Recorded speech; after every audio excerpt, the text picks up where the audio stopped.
आता आपली दृष्टी होईल स्पष्ट, कारण इथे उपचार आहेत सर्वोत्तम. डोळ्यांची अचूक तपासणी व उपचार आता डॉक्टर मैड मल्टीस्पेशालिटी हॉस्पिटलमध्ये. अत्याधुनिक मशीनद्वारे डोळ्यांची अचूक तपासणी, अनुभवी आणि तज्ञ डॉक्टरांचं मार्गदर्शन.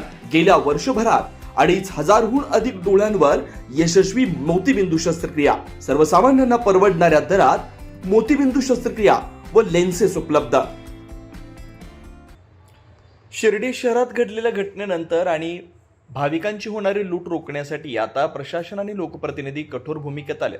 शिर्डीतील व्यवसाय आणि अतिक्रमणाबाबत कडक पावलं उचलली जात आहेत. लवकरच ग्रामस्थांशी चर्चा करून नवीन नियमावली लागू केली जाईल असं स्पष्ट मत भाजपा प्रदेश उपाध्यक्ष डॉक्टर सुजय विखे पाटील यांनी व्यक्त केलं. घटनेतील आरोपींना अतिक्रमणाची नोटीस बजावण्यात आली आहे. 1 आठवड्यात जागा मोकळी न केल्यास जेसीबीनं घर पाडलं जाईल असा इशारा देण्यात आला आहे. शिर्डी मंदिराच्या चारही बाजूंच्या परिसरात यापुढे कोणालाही वस्तू विकण्याची परवानगी दिली जाणार नाही. विशिष्ट हॉकर झोन तयार करून फक्त त्याच ठिकाणी नियमात बसणाऱ्यांना व्यवसाय करू दिला जाईल. दुकानात नक्की कोणतं साहित्य विकलं जाऊ शकतं याचे निर्बंध नगरपंचायत व ग्रामस्थ मिळून ठरवतील.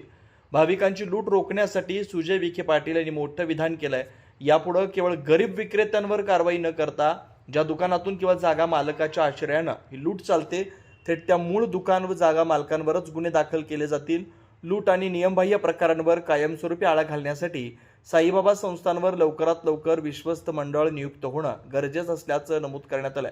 भाविकांना कोणता प्रसाद किंवा शॉल द्यायची हे संस्थांनं निश्चित केल्यास दुकानांमधील गैरप्रकार आपोआप थांबतील असं त्यांनी सांगितलंय. शिर्डीतील वाढत्या गुन्हेगारीच्या प्रश्नांवर बोलताना त्यांनी शिर्डी पोलीस प्रशासनाच्या कामाचं कौतुक केलंय. पोलीस सक्षमपणे काम करत असल्याचं सांगितलंय. शिर्डीमध्ये जी घटना घडलेली आहे ती अत्यंत दुर्दैवी घटना होती. नियमाप्रमाणे आणि माझ्या कार्यपद्धतीप्रमाणे जे आरोपी आहे त्यांना आम्ही अतिक्रमणाची नोटीस आज सकाळी दिलेली आहे. 1 आठवड्यामध्ये जे ते घर आहे जे अतिक्रमणामध्ये ते राहत आहेत त्यांनी ते मोकळं करणं अपेक्षित आहे.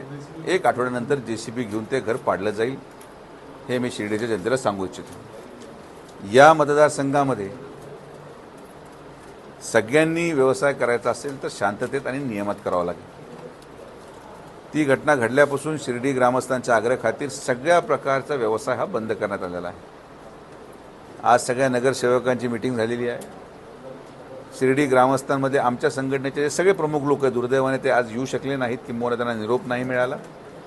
2 दिवसानंतर सगळे ग्रामस्थ एकत्रित बसून माझं नेहमी म्हणणं आहे की एका गुन्हेगाराची शिक्षा दुसऱ्याला देता कामा नये. एक नियमावली आता नव्याने आपण बनवणार आहोत. त्या नियमामध्ये आणि त्या निकषामध्ये जे लोक बसतील त्यांनाच एक ठराविक स्पेसिफिक लोकेशनला व्यवसाय करायची परवानगी आपण द्यायचा निर्णय घेणार आहोत. नियमावली काय असेल हे ग्रामस्थांनी ठरवायचं आहे. कोणत्या प्रकारचं साहित्य विकू शकतात याच्यावर पण निर्बंध घालण्यात येणार आहेत. तर साहित्य काय विकलं जाऊ शकतं हे आम्ही ठरवणार. कोणत्या लोकेशनला विकलं जाणार हे पण नगरपंचायत ठरवणार. कोण विकू शकतं हे पण नगरपंचायत ठरवणार. आणि मी तुम्हाला स्पष्ट सांगतो की यापुढे मंदिराच्या चारही बाजूच्या परिसरामध्ये कुठल्याही प्रकारे कोणालाही कुठलीही गोष्ट विकायला परवानगी दिली जाणार नाही. हॉकर झोन हे एस्टॅब्लिश केले जातील आणि हॉकर झोन एस्टॅब्लिश करून तिथंच त्या भागाव्यतिरिक्त कुणीही कुठेही व्यवसाय करताना आढळल्यास त्याच्यावर कारवाई केली जाईल. मात्र नियमावली ठरवायचा अधिकार हा सगळ्या ग्रामस्थांचा आहे. ते बसून ठरवतील आणि मग त्यांची नियमावली ठरल्यानंतर ती प्रक्रिया पुढे जाईल. एक गोष्ट लक्षात घ्या की आता प्रशासन म्हणून जेवढं आम्ही करू शकलो, पालकमंत्री म्हणून, आमदार म्हणून आणि नगरपंचायत म्हणून, आमच्या मानवीय दृष्टिकोनाच्या आता ज्या मर्यादा आहेत त्या संपलेल्या आहेत. जोपर्यंत संस्थांवर आता विश्वस्त मंडळ येत नाही आणि विश्वस्त मंडळ येऊन संस्थानच गोष्टींवर निर्बंध घालत नाही तोपर्यंत या गोष्टी थांबवणं आता शक्य नाही. कारण की संस्थान जर हे ठरवू शकतं की मंदिरामध्ये प्रत्येक गेटमधून कोणत्या प्रकारची गोष्ट आतमध्ये यायला परवानगी आहे, कोणत्या टाईपची शॉल आहे, जर संस्थांनी हा निर्णय घेतला की आम्ही फक्त याच प्रकारचे शॉल स्वीकारणार, याच प्रकारचं फूल स्वीकारणार, याच प्रकारचा प्रसाद स्वीकारणार, तर बाकी दुकानांमध्ये ऑटोमॅटिकली दुसरी कुठलीही गोष्ट विकली जाऊ शकणार नाही. मंदिराच्या दरवाजावर ज्या प्रकारचं दर्शनामध्ये धांदली होते त्याच्यावर निर्बंध नाही. तर आता मी पण थकलेलो आहे.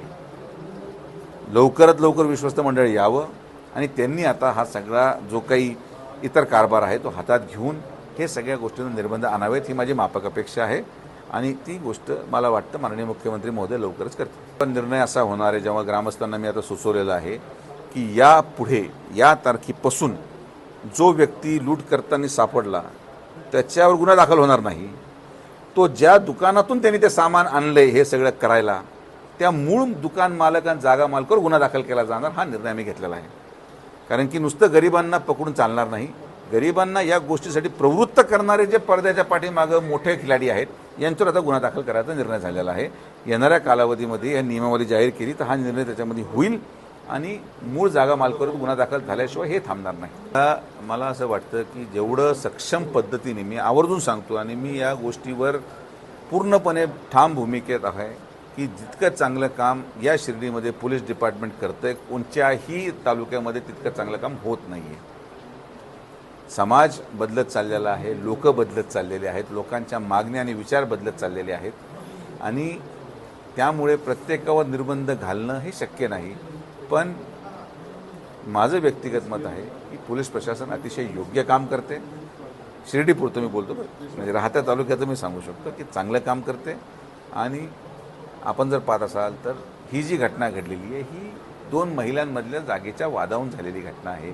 पण ज्या प्रकारचं शिर्डी आपण वर्ष दीड वर्षापूर्वी पाहतात आज त्याच्यामध्ये परिस्थिती बदललेली आहे. पण आता यापुढं परिस्थिती बदलायची असेल तर विश्वस्त मंडळ आलं पाहिजे. आता आल्याशिवाय मला वाटत नाही की मी काही वेगळं याच्यामध्ये अजून करू शकतो. मी देखील एक मनुष्य आहे. माझ्या हातात जेवढी ताकद आहे तेवढी पूर्ण लावून मी 100% गरिबांच्या बाजूने आहे. पण ग्रामस्थ आणि सर्वसामान्य माणसाला एक संघ ठेवून आपल्याला पुढे शिर्डी घेऊन जायची आहे. ग्रामस्थांची भूमिका, ग्रामस्थांनी मिटिंग घ्यावी. मी त्यांना विनंती केली आहे की 1 आठवड्याच्या आत तुम्ही मिटिंग घ्या, फार प्रदीर्घ काळ लांबू नका. तर मला वाटतं की आठवड्याभरात ग्रामस्थांनी नियमावली बनवल्यानंतर ती नियमावली आपण देऊ, त्याची अंमलबजावणी होईल. आणि आता आम्ही घाई करणार नाही आहे. सगळ्यांना विश्वासात घेऊन वन्स अँड फॉर ऑल हे झालं पाहिजे. प्रत्येक वेळेस बंद करा चालू करा, बंद करा चालू करा, हे चुकीचं दिसतं. तर ग्रामस्थांचा जो विश्वास आहे, ग्रामस्थांचा विश्वास आपण जिंकला पाहिजे आणि ग्रामस्थांच्या अनुषंगाच पुढे निर्णय होतो. श्रीराम पार्क राहता शहरात प्रथमच स्वतंत्र पाण्याची व्यवस्था देणारं एकमेव 15 एकर भव्य NA प्रकल्प. NA प्लॉट्स खरेदी सुरू, मोजकेच प्लॉट शिल्लक, तसेच कर्ज सुविधाही उपलब्ध. प्लॉटची वैशिष्ट्ये: अंतर्गत 50 फूट व 30 फूट रस्ते, street light, garden, jogging track, आकर्षक लँडस्केपिंग, स्वतंत्र ड्रेनेज लाईन, सर्व सुखसोयी, नयनरम्य परिसर. मग आजच प्लॉट बुक करा. 96 23 89 91 91, 96 23 65 91 91. साईट पत्ता: नगर Manmad road, hotel red chilli समोर, राहता, जिल्हा अहिल्यानगर.